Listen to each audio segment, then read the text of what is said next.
मेरे प्यारे दोस्तों, मेरे बातों को बुरा नहीं मानोगे। क्या वो दिन याद है जब स्कूल में पढ़ने जाया करते थे और हाजिरी बनाने के बाद भाग जाया करते, या तो बाउंड्री कूद करके या फिर स्कूल के जो खिड़की है उसमें पुस्तक रख के, किताब रख के, और पीछे के रास्ते से आकर के किताब लेके गायब, या फिर शिक्षकों की नज़र से बचते हुए गायब होना। क्या ये दिन याद आ रहे हैं? और हाई स्कूल में मार झगड़ा करने के अलावा दूसरा कोई रास्ता नहीं। तो ऐसे मेरे दोस्तों को आज वो दिन याद आ रहे होंगे और ऐसे बातों का अनुभव हो रहा होगा कि काश उस समय 6, 7, 8, 19 क्लास तक के सिलेबस को अच्छे तरीक़ा से अगर पढ़े होते तो आज ये कंपटीशन के एग्ज़ाम में जो बेसिक नॉलेज की बात आ रही है यहाँ पर हमें कोई दिक्कत नहीं होता। क्या इस बात का अनुभव हो चुका है?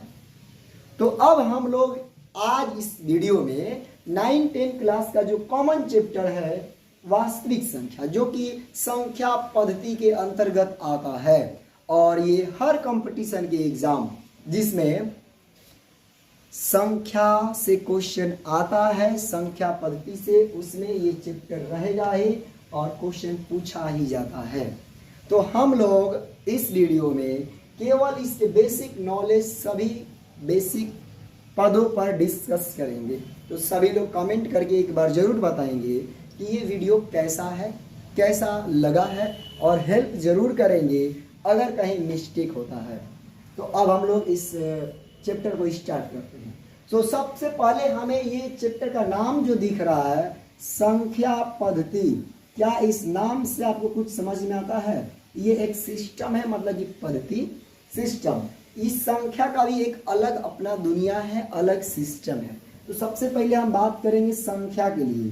क्या ये संख्या क्या होता है? ये संख्या होता क्या है? तो संख्या बनता कौन चीज से है? तो संख्या जो है ये मालूम होना चाहिए कि संख्या अंकों के मिलाने से बनता है। क्या चीज? अंक को मिलाने से संख्या बनता है। अंक को मिलाने से संख्या बनता है, इतना मालूम चल गया। तो अब हम आपसे क्वेश्चन पूछें कि ये जो है अंकों की कुल संख्या कितनी है? कुल अंकों की संख्या कितनी होती है? तो अंकों के मिलने से संख्या बनेगा। तो अंकों की कुल संख्या कितनी होती है? आप हमें कमेंट जरूर करके बताइए। तो आप कोई भी संख्या लिखेंगे, कितना हो बड़ा संख्या लिख लें, आप उसमें मात्र 10 अंकों का ही प्रयोग करेंगे। और 10 अंक कौन कौन से हैं आप जल्दी कमेंट करके बता सकते हैं। और वो कौन कौन सी संख्या अंक है? 0, 1, 2, 3, 4, 5, 6, 7, 8, 9, यही 10 जो संख्या है 0 से 9 तक, जिसके कारण आप बड़ी से बड़ी संख्या को लिख सकते हैं। कितना हो बड़ी संख्या हो, इन्हीं 10 अंकों की मदद से।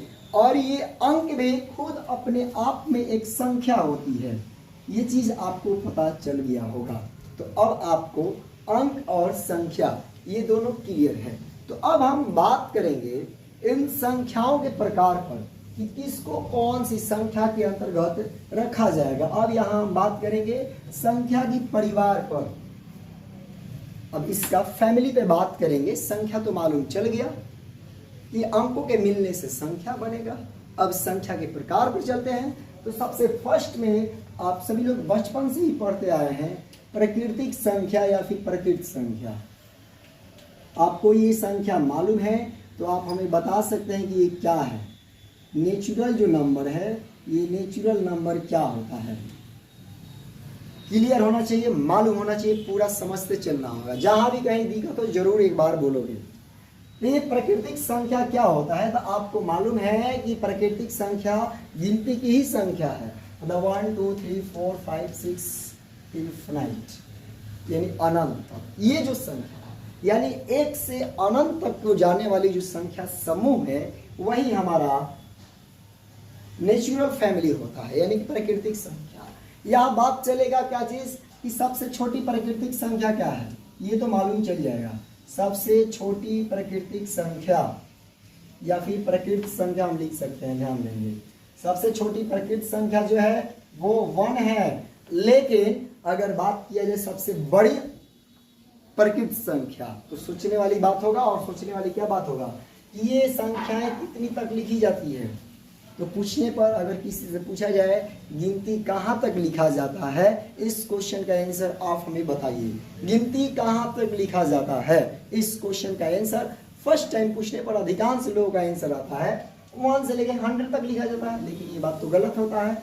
आपको मालूम है, क्या मालूम है कि ये 101 भी आता है, 201 भी, 1001 भी, 1,00,000 भी, करोड़ भी, अरब भी, यानी कि हम गिनती की संख्या को अनंत तक लिखेंगे। तो सबसे बड़ी प्रकृत संख्या हमें ज्ञात नहीं है, वो है अनंत। दूसरा चीज, हर फैमिली को किसी न किसी सिंबल से जाना जाता है। तो जब भी अगर बात कर लिया जाए कि प्रकृत संख्या जो है, इस प्रकृत संख्या को क्या चीज सूचित किया जाएगा, तो प्रकृत संख्या को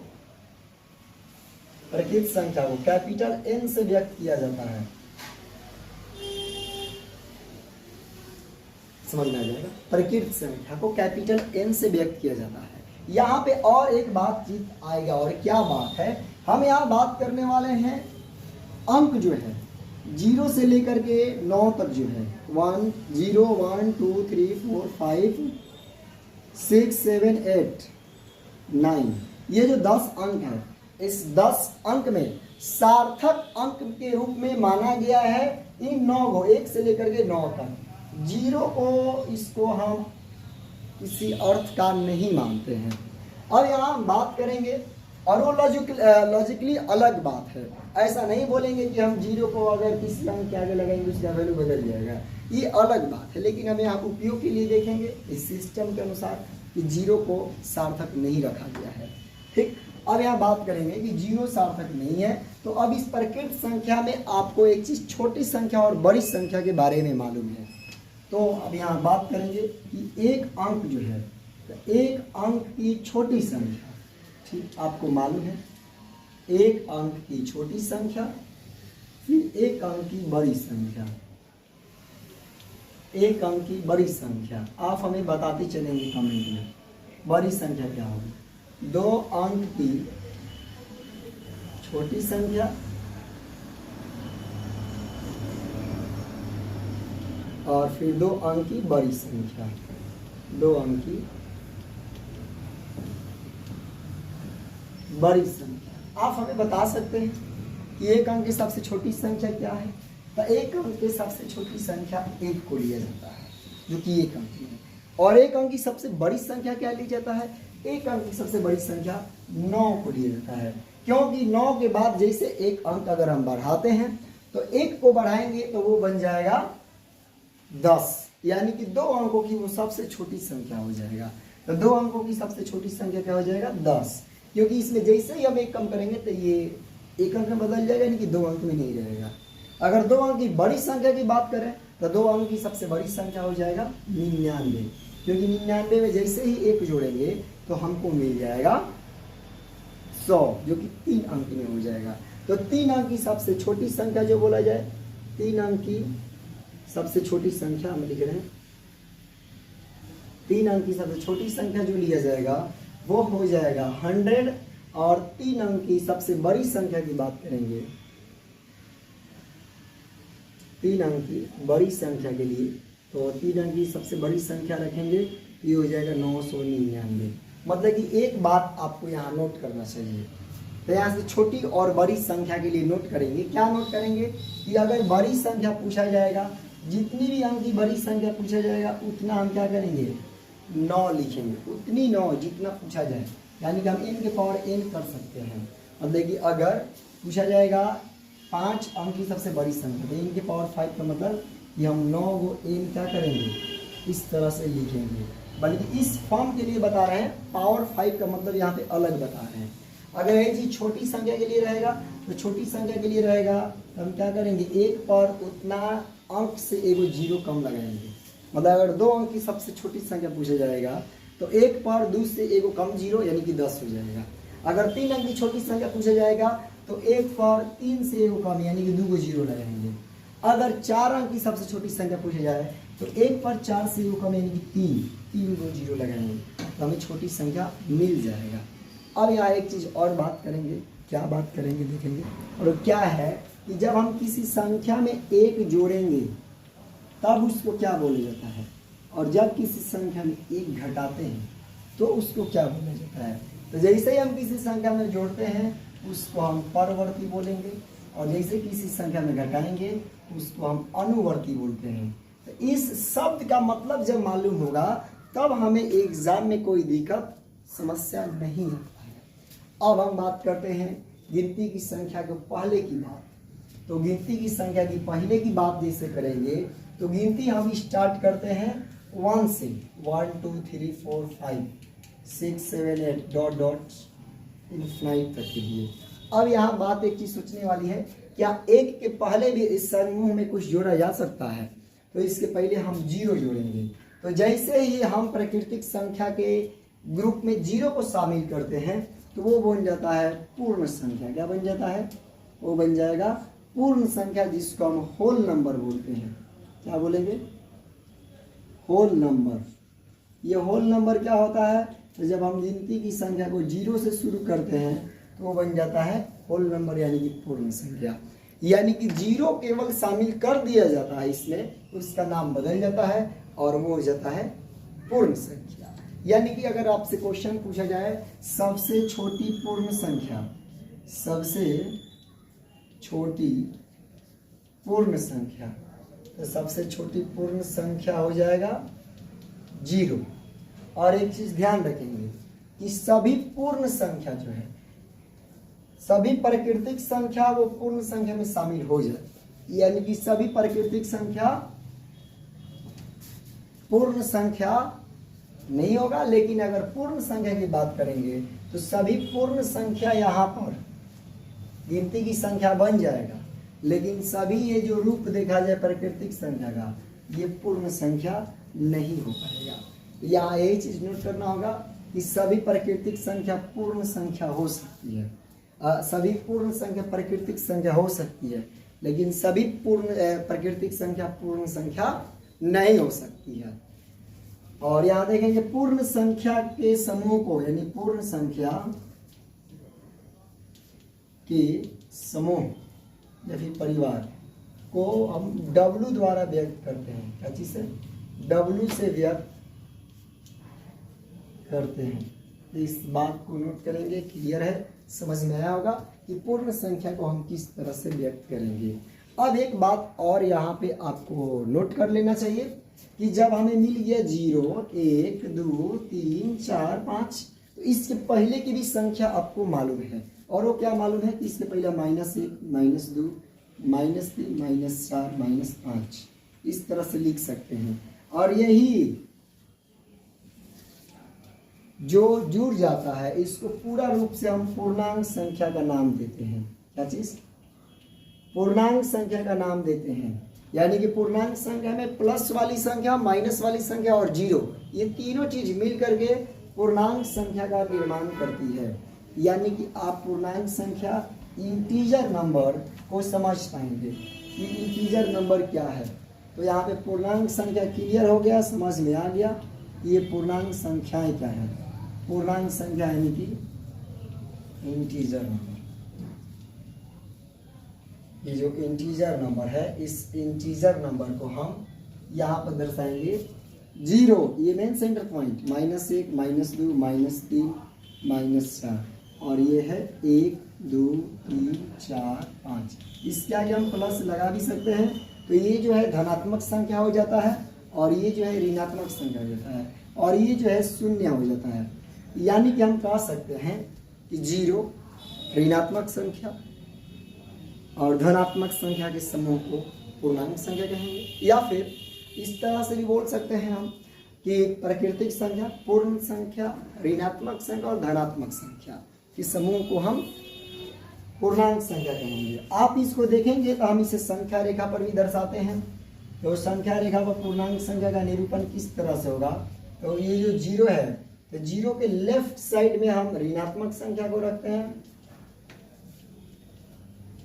और फिर राइट साइड में हम प्लस लिख करके रख सकते हैं, प्लस, यानी कि धनात्मक संख्या रहता है बाएं साइड में। एक चीज और नोट कर लेंगे इस संख्या रेखा में ये ऊपर की जो दूरियां माना जाएगा अगर धरातल से, तो ऊपर की दूरियां धनात्मक होती है और नीचे की दूरियां जो है ये ऋणात्मक होती है। और यही सारा चीज हमें नियामक ज्यामिति में भी अध्ययन करना पड़ जाता है।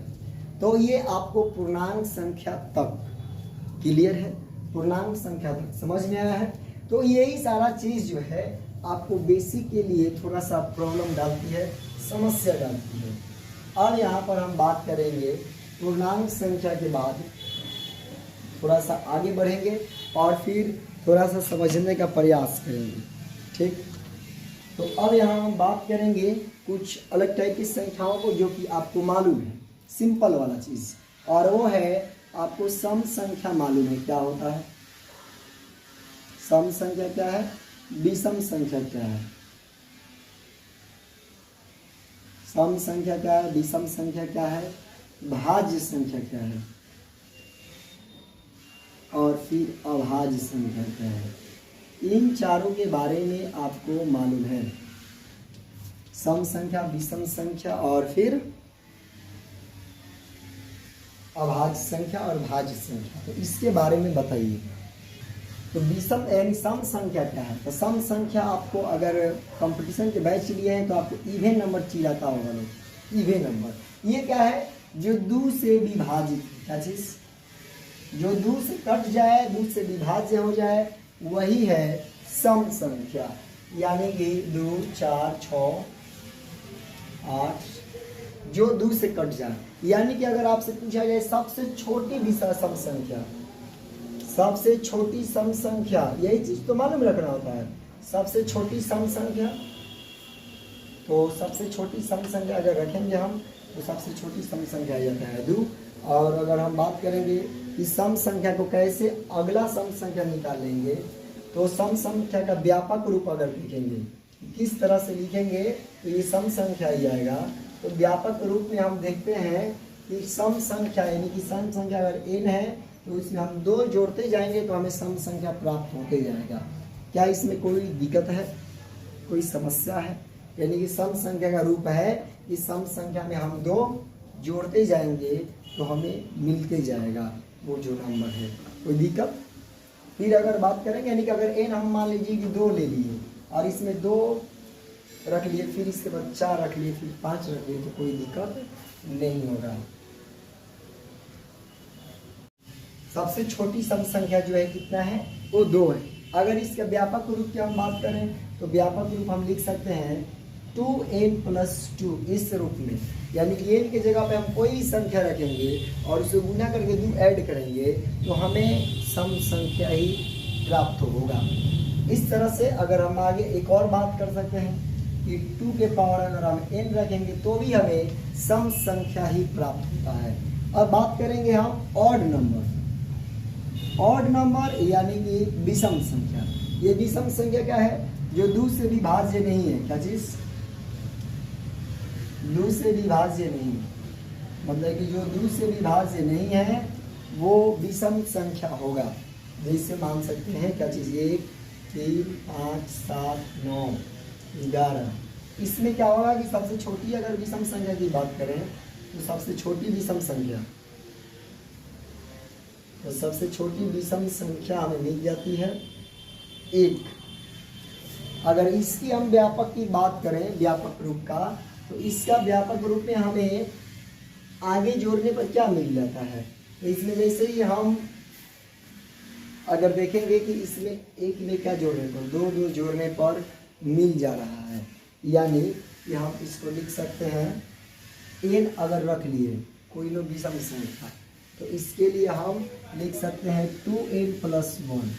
यानी कि अगर इसमें हम 2 से गुना करके अगर 1 जोड़ लेंगे तो हमें मिलेगा विषम संख्या। यानी कि इसमें से कोई भी अगर विषम संख्या की जगह पे हम नंबर लेते हैं और उसमें 1 जोड़ लेंगे, इसे अगर मान लीजिए कि 2 लिए तो 2 × 2 + 1 आ जाएगा, हमें मिल जाएगा 5। यानी कि विषम संख्या का ये व्यापक रूप 2n+1 और सम संख्या का व्यापक रूप 2n+2 या फिर 2 की पावर n। इतना क्लियर है, इतना समझ में आ गया है। तो अब हम बात करेंगे आगे भाज्य संख्या पर कि भाज्य संख्या क्या है। और ये सभी चीजें आपको मालूम भी हैं, मालूम है तो बहुत बढ़िया है, ये वीडियो लॉन्ग जाने वाला है और समझ में आने वाला है। क्या चीज़, भाज्य संख्या क्या होता है, यही बेसिक नॉलेज है। और वहाँ जा करके एग्जाम में या फिर पढ़ते समय क्या हो रहा है, ये सभी चीज़ें क्वेश्चन समझ में आ रहा है लेकिन बात समझ में नहीं आ रहा है। भाज्य संख्या क्या होता है और अभाज्य संख्या क्या होता है। तो पहले हम अभाज्य संख्या बात करेंगे। अभाज्य संख्या क्या होगा, जिसका गुणनखंड एक और स्वयं, मतलब कि एक गुणनखंड एक और स्वयं, मतलब जो संख्याएं एक और स्वयं से विभाजित होती हैं वही अभाज्य संख्या होती है। जिससे अगर हम बात कर सकते हैं 2, 3, 5 और फिर 7, फिर यहाँ बात कर सकते हैं हम 8 भी नहीं, 9 भी नहीं, 10 भी नहीं, 11, इसके बाद 12 नहीं, 13, इसके बाद 14 नहीं, 15 नहीं, 16 नहीं, 17, यानी कि ऐसी संख्याएं जो एक और स्वयं के अलावा किसी और संख्या से नहीं कटती है, उसको हम बोलेंगे अभाज्य संख्या। और इसी को हम बोलते हैं रूढ़ संख्या, भी लिखे हुए मिलता है। रूढ़ संख्या या फिर अभाज्य संख्या, ये दोनों एक ही होती है। और फिर यौगिक संख्या या फिर भाज्य संख्या, ये भी दोनों एक ही होता है। तो भाज्य संख्या क्या होता है, तो वैसी संख्याएं जो कि एक एवं स्वयं के अलावा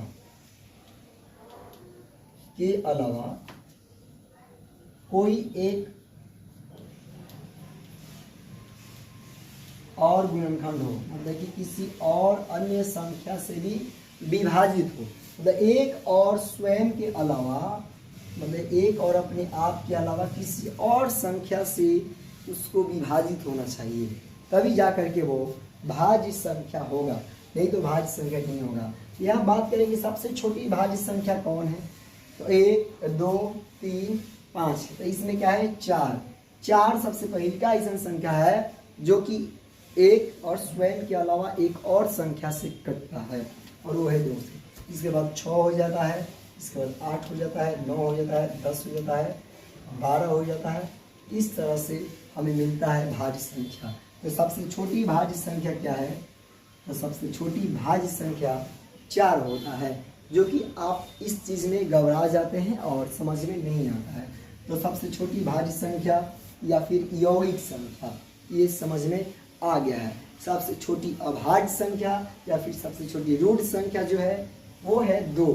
ये दोनों चीज़ें आपको क्लियर है, एकदम से समझ में आ गया है। अब हम अगली संख्या पर बात करते हैं। यहाँ देखेंगे कि ये जो है सह आभाज्य संख्या क्या होता है, जुड़वा आभाज्य संख्या क्या होता है, और संपूर्ण संख्या क्या होता है। ये चीज़ आपको तो मालूम अगर है तो बहुत बढ़िया, अरे तो इस टाइप के ही क्वेश्चन जाकर के फंसने वाला है। क्वेश्चन में लिखे रहेगा जब ये शब्द, तो आप इस शब्द से अनजान रहेंगे तो नहीं आएगा। अगर मालूम है तो बहुत बढ़िया है। सह आभाज्य संख्या क्या होता है, तो सह आभाज्य संख्या ये ऐसी आभाज्य संख्या होता है जिसका मतलब 2 अभाज्य संख्या का मौसा 1 होता है। जब 2 अभाज्य संख्या का मौसा 1 होता है तो उसको हम सह आभाज्य संख्या बोलते हैं। जिस तरह से अगर मान लीजिए कि 3, 5 है या फिर 17, 23 है, इस तरह की जब हम अभाज्य संख्या लेंगे तो उसको सह अभाज्य संख्या बोलेंगे। यानी कि जब 2 अभाज्य संख्याओं का मौसा 1 होता है तो उसे हम सह अभाज्य संख्या कहते हैं। इस बात को अगर लिखना होगा तो ठीक है, नहीं तो मालूम चलेगा। इसके बाद बात करेंगे जुड़वा आभाज्य संख्या क्या होता है। जुड़वा आभाज्य संख्या क्या होता है, तो जुड़वा आभाज्य संख्या में वैसी आभाज्य संख्या है जिनके अंतर 2 हो, जैसे कि 3 और 5। यहाँ पे आभाज्य संख्या लेंगे तो इसके अंतर 2 है। और इसके बाद अगर बात करेंगे 17, 19 को भी ले सकते हैं, ये ऐसी आभाज्य संख्या है जिनके बीच का अंतर सेम है। या फिर 11, 13 भी ले सकते हैं, इनके बीच के अंतर जो है 2 है। तो वैसी आभाज्य संख्याएं जिनके बीच का अंतर 2 हो उनको हम जुड़वा आभाज्य संख्या कहते हैं। क्या यहाँ तक किसी को भी कोई प्रॉब्लम है, कोई दिक्कत है? अगर नहीं है तो बहुत अच्छा, और कुछ कमेंट करते रहेंगे। संपूर्ण संख्या क्या होता है, आपको ये भी दोनों मालूम है। मान लीजिए सह आभाज्य संख्या है, जुड़वा आभाज्य संख्या है। लेकिन ये कंफर्म बता रहे हैं कि आपको ये संपूर्ण संख्या क्या है ये मालूम नहीं है। कहीं ना कहीं से देखेंगे जरूर तब बताएंगे। अगर मालूम है तो अभी तुरंत बताइए अपनी ईमानदारी से कि संपूर्ण संख्या किसको कहा जाएगा। अगर मालूम है तो कैंग्रेचुलेसन, नहीं मालूम है तो समझेंगे। संपूर्ण संख्या क्या होता है? तो संपूर्ण संख्या वैसी संख्या जिसका गुणनखंड का योगफल उससे 2 गुना हो।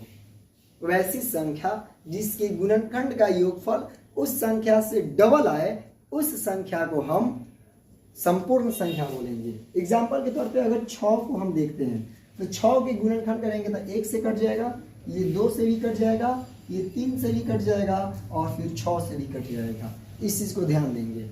और क्या हो जाएगा, इसके गुणनखंड को अगर हम ऐड करेंगे तो ये आ जाएगा 12। मतलब कि 6 जो है ये संपूर्ण संख्या है। तो इस तरह के एग्जाम्पल 6 के अलावा और भी आप हमें 2 संपूर्ण संख्या को कमेंट करके जरूर और जल्दी से हमें भेजिए और बताइए। परिमेय संख्या का नाम सभी लोगों ने सुना है, तो परिमेय संख्या किसको कहा जाता है, क्या ये आपको मालूम है? तो मालूम है तो जल्दी से जल्दी हमें आप बतला सकते हैं क्या होता है। तो परिमेय संख्या होता क्या है? तो परिमेय संख्या वैसी संख्या का रूप है जिसको हम P बटा Q के रूप में लिखते हैं एवं P तथा Q ये जो है एक पूर्णांक होना चाहिए। मतलब कि हमें पूर्णांक के रूप में रहेगा, प्लस में या फिर माइनस में रख सकते हैं। But Q not equal to 0, यानी कि Q जो है 0 के बराबर नहीं होना चाहिए। और ये जो P बटा Q है हम लोग ये चीज जानते हैं, ऊपर वाले को अंश कहा जाता है और नीचे वाले को हर कहा जाता है। ये जो है न्यूमिनेटर है और ये जो है डिनोमिनेटर है। इस चीज को ध्यान रखेंगे कि नीचे वाला जो है कभी भी 0 के बराबर नहीं होना चाहिए। अगर ये 0 के बराबर हुआ इसका मतलब कि ये परिमेय संख्या नहीं होगा। ध्यान देंगे कि 0 जो है ये नीचे रहेगा तो परिमेय संख्या नहीं है, लेकिन केवल 0 ये पूर्णांक परिमेय संख्या है। केवल 0 को हम परिमेय संख्या कहते हैं, यानी कि 0/1 लिख लेंगे और ये परिमेय संख्या है। लेकिन 1 ये परिमेय संख्या है, लेकिन 1/0 ये परिमेय संख्या नहीं है। इस बात को क्लियरली समझ लेंगे और इतना शायद समझ में आया होगा, उतना पढ़े लिखे हैं तो इतना समझ में आ रहा होगा। अब अगर हम बात करते हैं परिमेय संख्या के मानक रूप के बारे में, क्या चीज मानक रूप, ये मानक रूप क्या है? तो ध्यान देंगे कि अगर हमने लिखा 10/25 लिखा, ये परिमेय संख्या है लेकिन मानक रूप नहीं है। जैसे इसको हम क्रॉस कर लेंगे 2 × 5 ये हो जाएगा 2/5। ये जो है ये मानक रूप बन जाएगा, जिसको हम सिंपल रूप में सरल करना बोलते हैं। ये बात समझ में आ गया होगा, एकदम से क्लियर होगा। अगर कहीं भी दिक्कत हो तो जरूर एक बार पूछते चलेंगे। अब हम देखेंगे ये जो परिमेय संख्या है ये शांत या अशांत रूप, शांत या फिर अशांत रूप में रहेगा, जिसको हम टर्मिनेटिंग और रिक्यूरिंग बोलेंगे। ठीक, टर्मिनेटिंग यानी कि वहां से टर्म खत्म हो जाएगा, रिक्यूरिंग यानी कि फिर से वो चीज क्या होते रहेगा, आते रहेगा। तो इस चीज को समझेंगे, यानी कि दशमलव के अगर आधार पर देख लेंगे तो ये क्या है, परिमेय संख्या जो है ये 2 रूपों में रहेगा। किस कौन कौन से रूप, एक शांत दशमलव और एक अशांत दशमलव। यानी कि अगर लिख लिए हम 2/5 तो ये जो है 0.4 कट जाएगा दशमलव के बाद। लेकिन अगर लिख लिए 2/3 तो ये जो है नहीं कटेगा, यानी कि रिपीट होने लगेगा। 6 यानी कि डिवाइड देके देखेंगे हर से अंश में, यानी कि 2 × 5 करके 0.4 बार में ये कट जाएगा। इसका मतलब कि यहाँ से इसका टर्म खत्म, 4 बार में कट गया, यानी कि जो डिवीजन आया हमारा क्या इतना आया 0.4, यानी कि यहाँ से खत्म हो गया। लेकिन ये 2 में अगर हम भाग देते हैं 3 से तो ये हो जाएगा 0.6 और ये 18, फिर ये आ जाएगा 20, फिर 6, यानी कि यहाँ से रिपीट यानी कि रिक्यूरिंग होना स्टार्ट होगा। तो इसको हम बोलेंगे अशांत।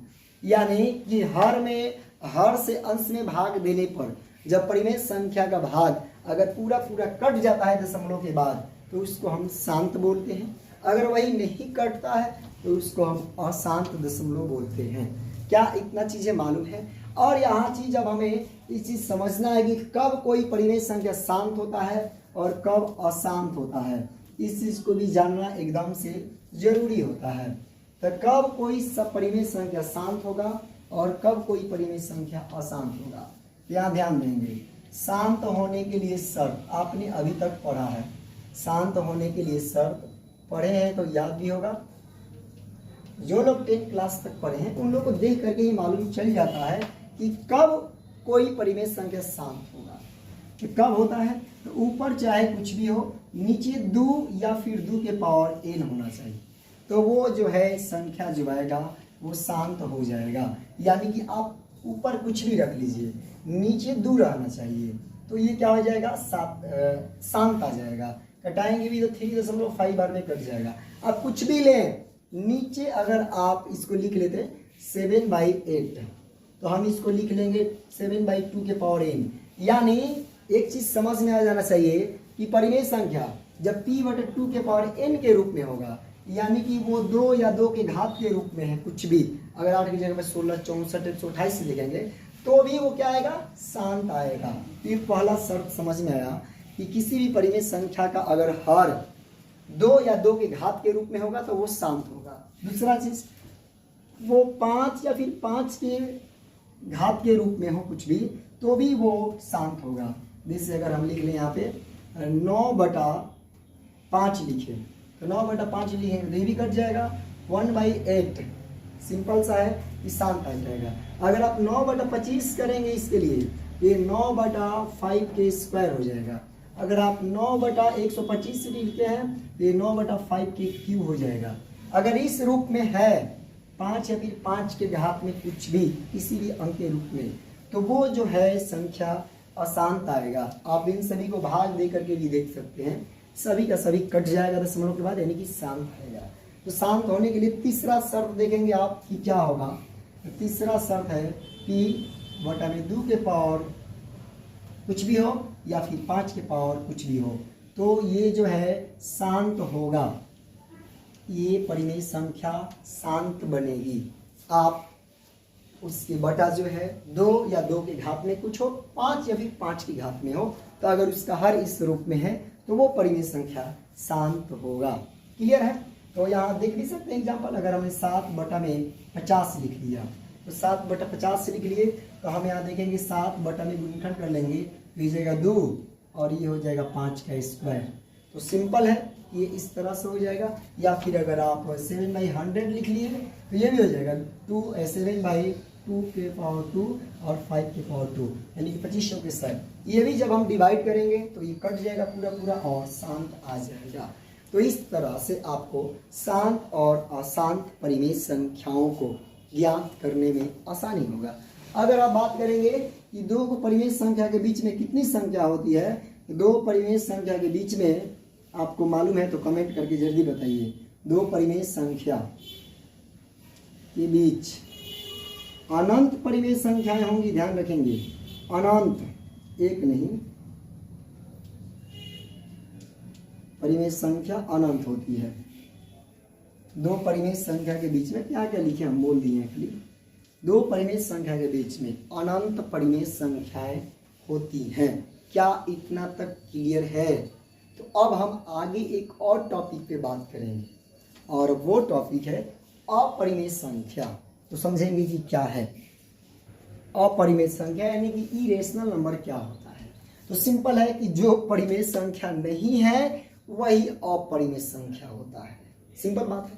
लेकिन यहाँ देखेंगे कि वैसी संख्या जिसे रूट में लिखा जाए और उसका वर्गमूल नहीं निकाला जा सके उसे हम अपरिमेय संख्या कहते हैं। क्या इस बात से सभी लोग राजी हैं, क्लियर है? तो अपरिमेय संख्या वही होगा जिसको हम वर्गमूल के रूप में लिखेंगे लेकिन उसका वर्गमूल नहीं निकाल सकते हैं, ठीक, वो होगा अपरिमेय संख्या कहा जाता है।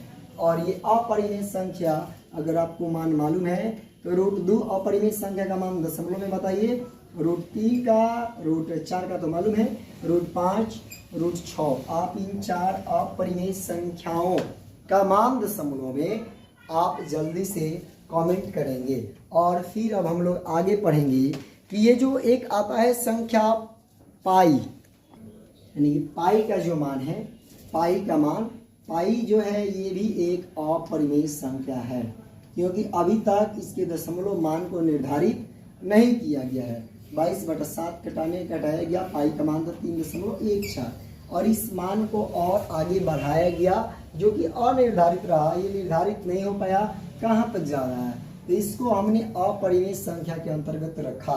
तो अब हम लोग और एक ही कंसेप्ट में समझते हैं, पूरे वास्तविक संख्या में हमें क्या क्या पढ़ने को मिला।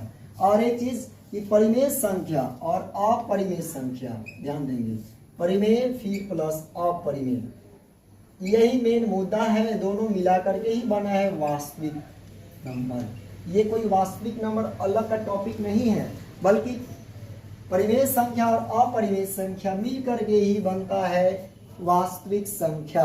और इन्हीं परिमेय और अपरिमेय के ग्रुप को हम वास्तविक नाम से जानते हैं। इस चीज को ध्यान रखेंगे। और फिर अब हम लोग आगे बात करते हैं एक बार कि पूरे वास्तविक संख्या के अंतर्गत क्या क्या चीज आता है। वास्तविक संख्या जो है, वास्तविक संख्या में परिमेय संख्याएं और अपरिमेय संख्या, यानी कि रेशनल नंबर और इरेशनल नंबर। ये परिमेय संख्या जो है, परिमेय संख्या 2 भागों में रहता है, एक पूर्णांक संख्या, और पूर्णांक संख्या जो है ये 3 भागों में बटा रहता है, ऋणात्मक, शून्य और धनात्मक, ये तीनों मिला करके पूर्णांक बनता है, जिसमें कि शून्य और धनात्मक यानी कि प्राकृतिक संख्या को हम पूर्ण संख्या बोलते हैं। और इसके बाद ये जो भिन्न है, भिन्न जिसको हमने परिमेय संख्या के अंतर्गत रखा है, इसमें एक दशमलव भिन्न होता है और दूसरा साधारण भिन्न। तो इस चीज को यहाँ तक क्लियर होता है। और ये वास्तविक संख्या, यहीं पर हम इसको क्लोज करते हैं। और इसके बाद हम लोग पार्ट 2 वीडियो में इसके और डेफिनेशन सहित और आगे वास्तविक संख्या के गुण और इन संख्याओं से अलग अलग जो ट्रिक बनता है, उन सभी चीज़ों पर बात करेंगे। और इतना देर तक लास्ट में जो भी देखा है भाई, एक बार तनी कमेंट करोगे। और इतना देर तक देखने के लिए धन्यवाद।